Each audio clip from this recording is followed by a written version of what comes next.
Hi everybody. Oh my gosh, I'm so late doing my live today. Let me just adjust this camera. I'm so late doing my live today, but here I am. Welcome. This is a good episode. I'm talking about how to train your subconscious mind, which, if you ask me, is everything to do with your success in life, how happy you are, and all of that good stuff. So let me just start off by asking you guys if you know how powerful your subconscious mind actually is. It goes further than what you think it does. I'm sure you'll agree with me when I say that our brains are extremely complicated. However, you might be surprised by how much we actually can control our programming on how our mind actually works. But before I dive into that, I just want to first take a moment to consider the fact that your subconscious mind is like a huge memory bank. Its capacity, that's not a word, I do this all the time. Its capacity is virtually unlimited, and it permanently stores everything that ever happens to you. I'm just going to say that again because that is literally blowing my mind, and this is true. Okay, so your subconscious mind is like a huge memory bank. Its capacity is unlimited, and it permanently stores every single thing that has ever happened to you and will ever happen to you. What the actual? So your subconscious mind's job is to store and to retrieve data. So its job is to ensure that you respond exactly the way you are programmed to respond. So some of you that are aware of this topic already might be kind of being like, oh yeah, I know what she's going to go on to now. But your subconscious mind, right, makes everything you say and do fit to a pattern that is consistent with your self-concept. So like your master program. So let's look at the human brain and your subconscious mind as like a program on a computer, like a master program. That's what I mean by that. So this is why, for example, repeating positive affirmations, that they are actually so effective. You can actually reprogram your own thought patterns by affirming positive sentences to yourself. And for example, reading inspirational quotes like has an impact on people who are committed to positive thinking, because by focusing your thoughts on uplifting ideas, motivational quotes and positive thinking, your subconscious will begin to perform a positive pattern in the way that you think, and then the way that you think controls everything else, and so your life will get better, your reality will get better. So a great way to look at this is to see your conscious mind as the gardener, okay, planting the seeds, and off you go and you sow in all your little seeds. And your subconscious mind is the fertile soil on where those seeds grow and develop. So your conscious mind is the gardener, and your subconscious mind is the fertile soil which nurtures and develops and grows whatever seeds your gardener, your conscious mind has just planted. So another reason, why adopting the power of positive thinking is important to the foundation throughout your entire thought process. And in a moment, I'm going to share with you some tips on how to actually change your subconscious mind and how it works, but I'm almost there. Your conscious mind commands and your subconscious mind obeys. Your subconscious mind is an unquestioning servant that works all day and all night for you to make sure, this is the key words again, to make sure your behaviour fits a pattern consistent with your emotionalised thoughts, hopes and desires. Your subconscious mind can either grow flowers or weeds in the garden of your life, whichever you plant in the mental equivalent that you create. The subconscious mind keeps you thinking and acting in a manner consistent with what you have always done and always said in the past. We're getting to limiting beliefs now and the comfort zone. I'm jumping ahead of myself, but I just wanted to make that obvious. Your subconscious mind causes you to feel emotionally and physically uncomfortable whenever you attempt to do anything new or different, or to change any of your established patterns of behaviour. The sense of fear and discomfort are psychological signs that your subconscious has been activated. So this is a good thing, but it's not easy. But your subconscious mind is actually been working to establish your comfort zone, your behaviours that fit in your comfort zone, long before you'll ever notice the feelings of fear and discomfort. Your subconscious mind is the gatekeeper of your comfort zone. And you can feel your subconscious mind pulling you back toward your comfort zone every time that you try something new. Even thinking about doing something differently to what you've been used to doing will make you feel tense and uneasy. And now I know that you know what I'm talking about. Even if you think of doing something outside your comfort zone, you're like, oh my God, there's no way. Well, that's your subconscious mind, like, hitting a wall, if you like, and being like, no, that's not what you do. You're gonna stay in this zone. So I'm going to share with you 13 ways to start training your subconscious mind so you can actually achieve the life of your desire and get rid of those limiting beliefs, because your limiting beliefs are the glass ceiling to your potential, and you can smash right through those limiting beliefs, but often people have no idea how, and they're not brave enough to do so. So here's 13 ways. I need to take a sip of water, I'm really sorry. It's better. Okay, number 1, be willing to see the possibility of change. Now, this is big. This is why it's number 1. The first step in creating massive change in your life is not actually believing it's possible. It's actually being willing to see if it's possible. So you're not going to be able to jump from a complete skeptic to a wholehearted believer with just reading a couple of inspirational quotes, right? For example, if you hate your body and would literally rather pick every individual eyelash out with tweezers other than look at yourself naked, you can't go from feeling like that to loving your body like just overnight, just because you've listened to this or read some body love quotes, okay?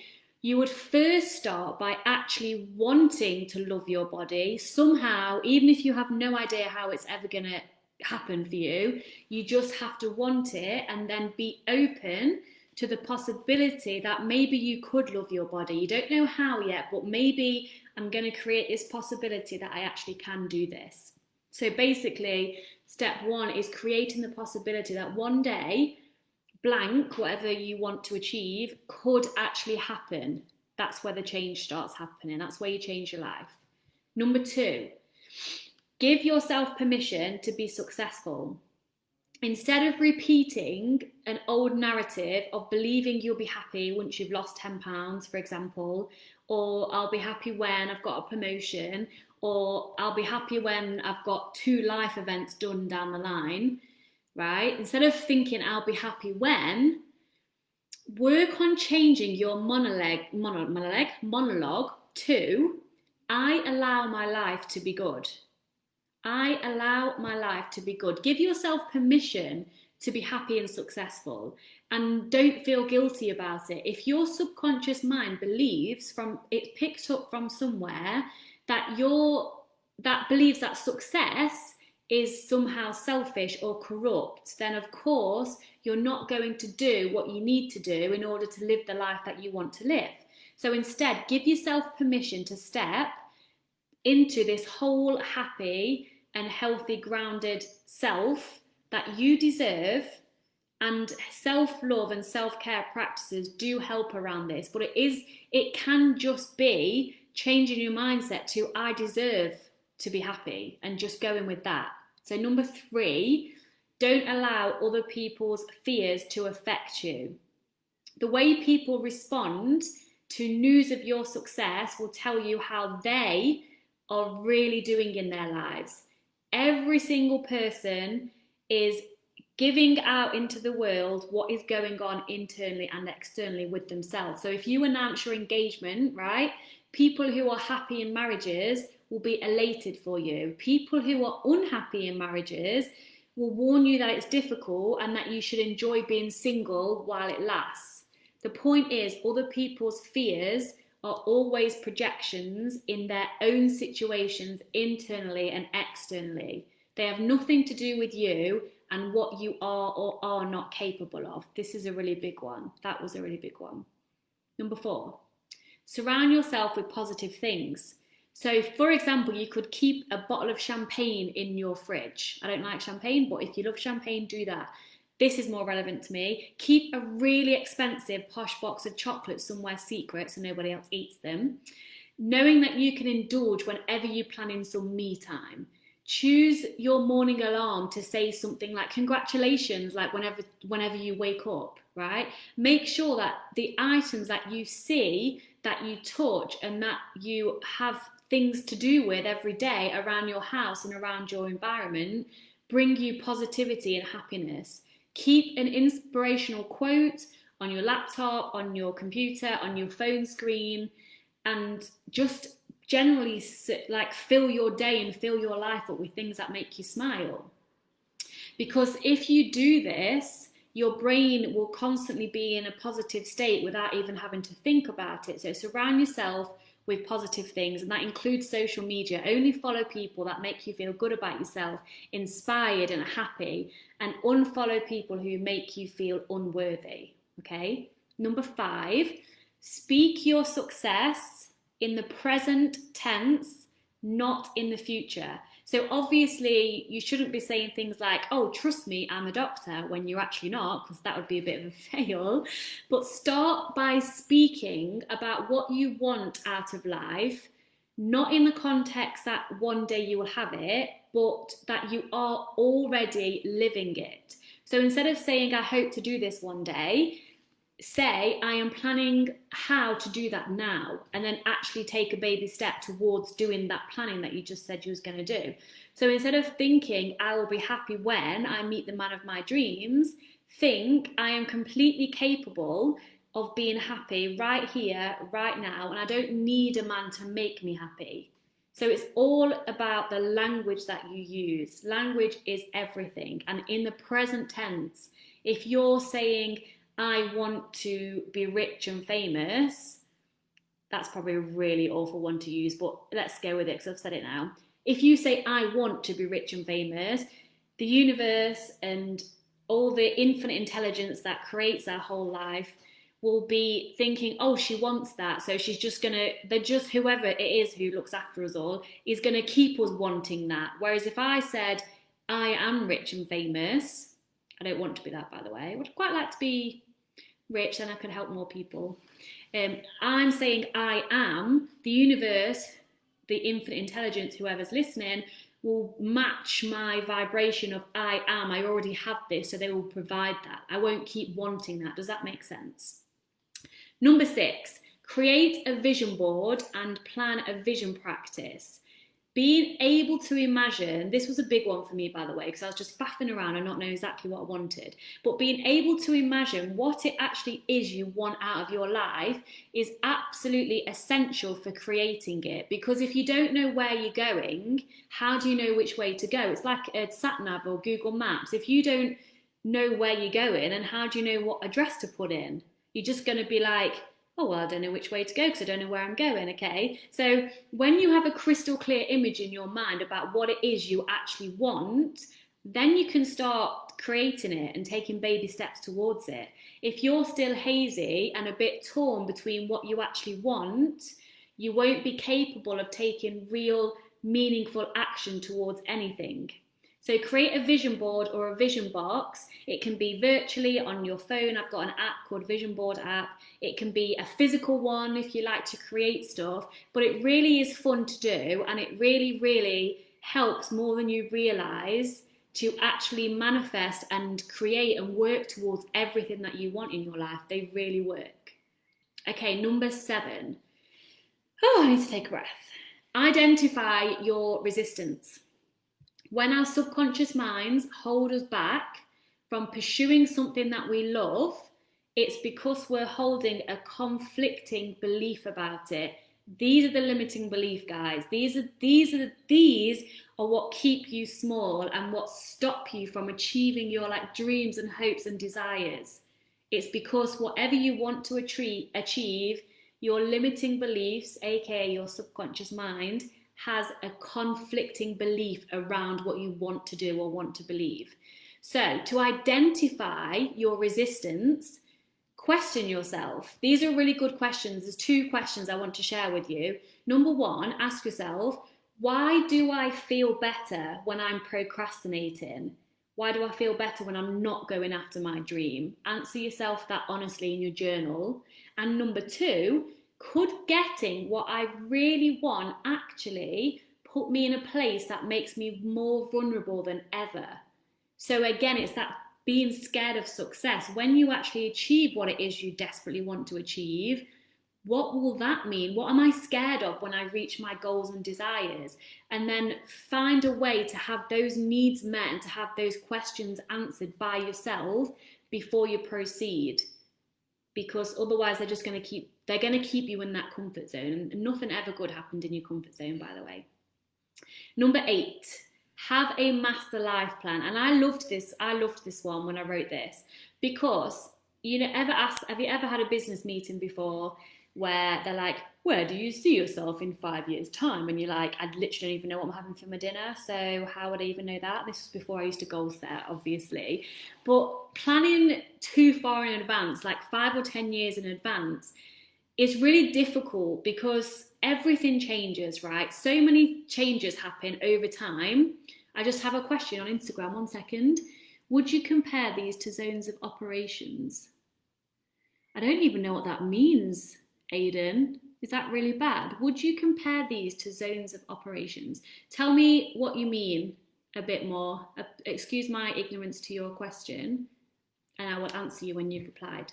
Okay, so having a master life plan, yes. So if you're trying to plan 10 years in advance, things are going to change. So what I would advise is, instead of doing your 10-year goal or even a 5-year goal, have a master life plan that fits in with your values. So first of all, identify what your core values are.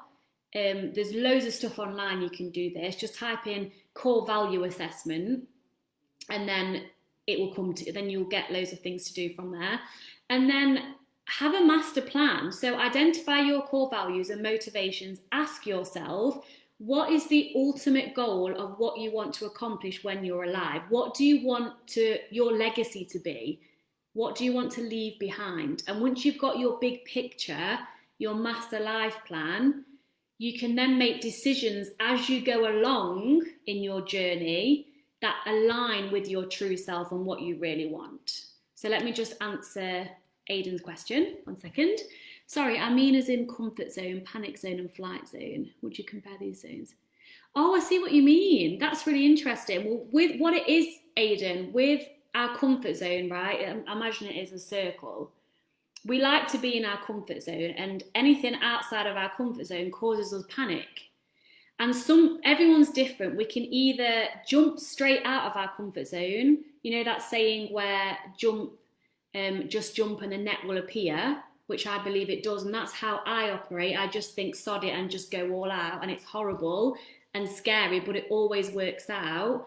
Or you can, like, the boundaries of your comfort zone here, you can literally just go to the end where it feels a little bit uncomfortable, but you do something, you do it well, you realise that nothing bad's going to happen, and then you're like, oh, that was okay. Then your comfort zone expands a little bit. But as you grow as a person and learn more things, your comfort zone is going to get bigger and bigger and bigger and bigger, but you should always, always, always be pushing your own comfort zone. So it's not like you want to get somewhere, you've got uncomfortable, now you can master that. Like lives, for example, I used to shit myself before doing lives. I'm not even going to joke. I'll be like, oh, there might be one person watching, or whatever. If I can help one person, that's amazing. Someone might watch it on the replay. But I used to get really sweaty and really nervous about it. And now I'm quite chilled about doing it. Well, then what can I then now do to push myself even further? Because I want to keep growing. So does that answer your question? Please let me know if it doesn't, because I'm going to keep elaborating on it. Please let me know. Thank you for the question, by the way. And number 9, we've got 13 of these, so I'm here for a little while longer. Number 9 is start a gratitude journal. And I know a lot of people talk about gratitude, but seriously, guys, the best way to start putting yourself in a headspace of having rather than wanting is to begin a gratitude practice. So by expressing thanks to all that you have now, you shift your mindset from being hungry for change to feeling satisfied from where you're actually at now. So nothing magnetizes abundance to you like gratitude. So there's a saying that once you believe you have enough, you are open to receiving more and more, and that is undoubtedly true. If anyone hasn't heard of Ed Milet, definitely check him out. He has done a really interesting episode. I believe it's called Blissfully Unsatisfied, something like that. So he's talking about being happy where you are, but always wanting more, always wanting to grow. So definitely check that out. Number 10, start asking for what you want, even if you won't get it. Right, this is scary as shit. This is out of my comfort zone. This is out of most people's comfort zones, unless your name's Grant Cardone, who is also epic. Before I go into that, I'm just going to address his question. You're most welcome. Absolutely spot on. Good.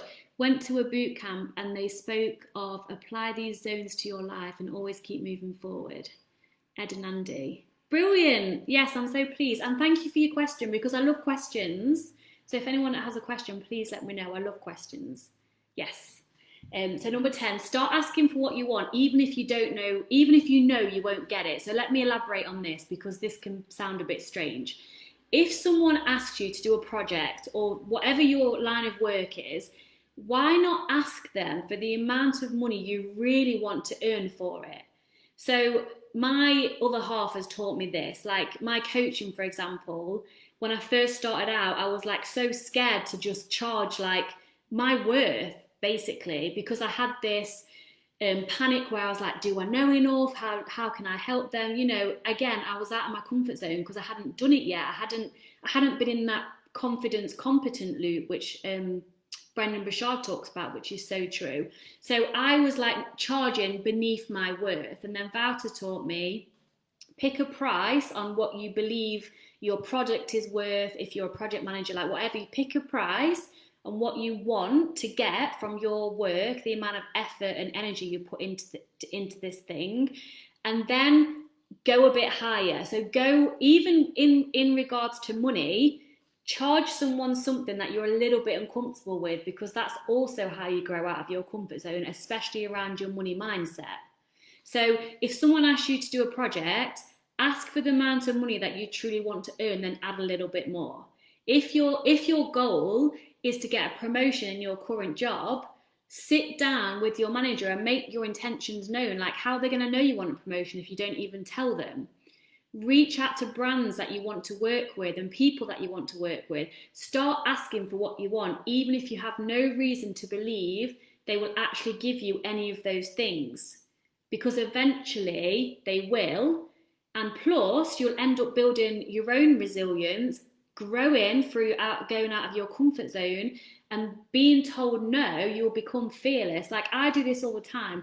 The amount of really well-known famous people in my space that I've asked to be on their podcast, or asked for them to be on my podcast, and I've either had no, or I've had no replies. I'm just like, well, do you know what? One day it's going to happen. And I'm not crying like a baby, like, oh, she said no, I must not be very good. No, I can take no. Okay, so I'm not going to be that annoying person there's a fine line, if you ask me, between, you know, when you go into a phone shop and you literally like, I just want to look at the phone, like, stop jumping on me. I would actually leave the shop if I get jumped on, because it annoys me. So there's a fine line and everyone's different. But I asked people, like these really famous people in my space, and I'm thinking, well, they're probably not going to say yes, but I'm still going to ask, because that's building my resilience up as well. And you never know, one day they might say yes. And my mum taught me, if you don't ask, you don't get. Thanks, that was number 10. Number 11, this is really important in manifesting. If anyone knows about manifesting, this is a big one. So release your attachment to the how. So your job as a human is to identify what you want, not how you're going to get it. So that will come, the how will come along the way as soon as you take some action. The point I'm making is that life, whether you want to just believe in life or yourself or God or the universe or whatever, life always surprises you with how things come to function. I mean, just think for a minute in your own life, have things happened where you've just been like it's like a big coincidence, or oh my God, I never thought that would happen. Like the events that have happened to lead you to get wherever you are is just almost like unbelievable. And that's because the universe is unbelievable, and that's what we're dealing with. The universe is rigged in your favor, every single one of you. You just don't know it. Even when bad things happen, there's always a reason for that to happen, and there's always something that good comes from out of that thing happening. So the point is, as I was saying, life will always surprise you with how things come to you. So instead of being like obsessively attached to every detail, trying to desperately work out how to achieve something, just have an open mind and an open heart and just get ready to receive. The only thing I will say in this manifesting process or the life process is you've got to take some action. It doesn't have to be a big action. You've got to take a little action, then the universe will meet you there. And then take another little action, and you'll get another sign. Like, it's crazy. Like, I've always wanted to write for a magazine, and I'll put it on my vision board, and I was visioning about it. I want to be writing for a magazine. And then I let it go. I didn't work out how. I just thought about it quite often, knew that it would come to me at one point in my career. And then it was like, just before Christmas, I believe, I got approached by an amazing magazine who I now write an article every single month for. It's called Live, Love and Eat magazine, a big American magazine that's available all around the world. And I love to do that. And I was like absolutely gobsmacked. So I didn't know how that was going to happen. I just know it would, and it has, and it did. So just just believe that it will happen, but don't worry about the how. It's like when you order something on Amazon, right? Unless it's promised to be delivered tomorrow and it's not there, you're not going to be like, okay, I'm going to do my Amazon order. And then you're not going to like check 10 minutes later, like, where is it? And then check again and be like, well, like, where's my tracking number? Where is it? Where is it? Like, okay, some of you might check your tracking number, but you know what I mean? You're not focused on like, well, how is it going to get to me? You just know that the delivery man's going to come to you. It's going to go from Amazon. You just know it's going to arrive, right? So it's the same thing with what you want in life. You don't keep focusing on the how. You just focus on what you want, and then little things will come to you to get what you want. Number 12, nearly done. I need a sip of water again, I'm sorry. Okay, number 12. Surround yourself with positive people and your positive tribe. You've probably all heard that you are an average of 5 people who you spend the most time with.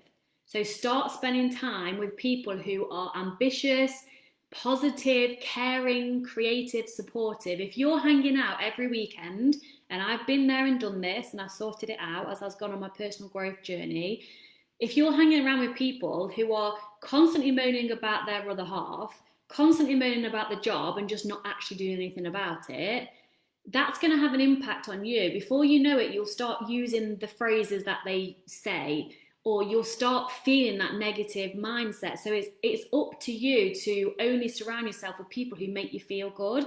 Of course, we're going to be there for friends who are sad and who need a shoulder to cry on, of course. But you know what I'm saying? Who in your life right now are you spending time with, and you're just like, you're just doing it because you think you should, or you're doing it because you don't know what they'll say if you say no? Well, come back to yourself and ask yourself, do I even want to spend time with this person? And if you don't, then again, get out of your comfort zone and tell them so. You don't have to be nasty. You decide. You're in charge of your life, and you're in charge of who you spend time with. If they don't light you up, don't spend time with them. And then do the opposite to that. So surround yourself with people who lift you up. Like all of the people in my life, I want them in my life. I learn from them. I grow from them. I can educate them. They can educate me. Like we have fun. And the second that that doesn't happen, I will do something about it. It's up to you. You are in control. And number 13, unlucky for some, but it's not an unlucky number. Fill your dead air time up. This is what I do so much of, with affirmations and motivation in the form of podcasts, audiobooks, trainings, webinars. Like when you're on the way to work each morning, listen to an audiobook or a podcast. Whilst you're doing the dishes or walking the dog, do the same. Tune into something that is relatable to your goals and keeps you motivated, and you can learn things and you can become inspired. Like when I was learning about specifically helping people with binge eating recovery, the amount of binge eating books I've read, I've literally lost count, but it's just educating myself. Obviously, I have my own personal experience, which probably I could have wrote all of those books, and I'm going to write a book next year. I'm starting to write in January. But educate yourself on what you want to be an expert in, or if you don't want to be an expert in coaching or to have your own business, what are your goals? Like, say if your goals are to be fit. I'm sorry, everyone uses the health and fitness goal, but it's just such an easy one to use as an example. If you want to be fit, read books about like health and fitness, not diets, because that's just BS. Healthy eating, yes. Healthy lifestyle, yes. No diets, they're BS. But, read things that are going to educate, inspire you and lift you up. And infuse your life with as much positive affirmations and motivation as possible. What I do is I have an app called My Affirmations, and it sounds a bit narcissistic, but it's not narcissistic, I promise. I record myself in my own voice saying my affirmations to myself. Let me give you some examples so you know what I'm saying. Like some of my affirmations are, my body is strong and beautiful. I get paid well for what I do. Money comes to me easily and effortlessly. One of my favourite ones, success is guaranteed because I have so much drive to help people. And I'm listening to these affirmations whilst I'm getting ready in the morning. And because I'm hearing my own voice saying them to me, your subconscious mind picks them up even quicker because I'm saying it to me, if that makes sense. So the little things that you don't think makes a difference in the realm of affirmations, and I'm speaking from experience, when my coach first said to me, start doing affirmations and stuff, I was literally like, really? Like I literally screw my nose up at it. So I was like, well, what can that do? Just like saying, oh, I love myself. Like I had so much resistance to everything, because I was just like, well, I had to grow, okay? And I had to have an open mind and an open heart. And I did everything she asked me to do because I wanted to get better from this severe binge eating disorder and body hate that I was in. I wanted to get better, so I did everything she said. So affirmations, they are a lot more powerful than what you think. Like I have them all over my mirror in my bedroom and all over the mirror in my bathroom. And I change them like week to week. Like last month, I kept thinking I felt like a queen. So I was like, I am a queen. I am a goddess. And again, not in a narcissistic way, just because that's what keeps me on fire, and that's what drives me to help you guys feel like your own king and your own queen. And that sounds really cliche, but I mean it. Like you all deserve to feel amazing about yourself, and you all deserve to have a life that you would only dream of having, because we weren't born to like learn limiting beliefs, learn how to try and be like everybody else, go to work to get paid to pay your bills, and then like die, maybe have a few nice meals in between here and there. Like you were born to do whatever your heart wants you to do. And this is the beauty of life. Like everyone is different. Everyone has different values. Whatever you feel led towards in your life, go and do that. You will be scared. It will be difficult, but that's the beauty of it. Because if everything was just dead easy, you wouldn't get any achievement out of it. So yeah, that's my 13 steps to change your subconscious mind. And has anyone got any questions before I go? Ow, my neck. I seriously need to get a new sleeping pillow. Like seriously, I think I sleep really funky. Yes, has anyone got any questions? I welcome questions. No? Okay. Well, if anyone has any questions, like if they're watching this later, please just send me a message, and I usually reply with a voice note because I like talking and it's quicker and it's easier. So if not, thank you for your input, guys. I love you all. Have an amazing Thursday. It's Thursday today. In the Netherlands, where I live, the word for Thursday is donderdag. Just FYI. Okay, anyway, I'm just babbling on that. Okay, I'll see you guys most likely tomorrow.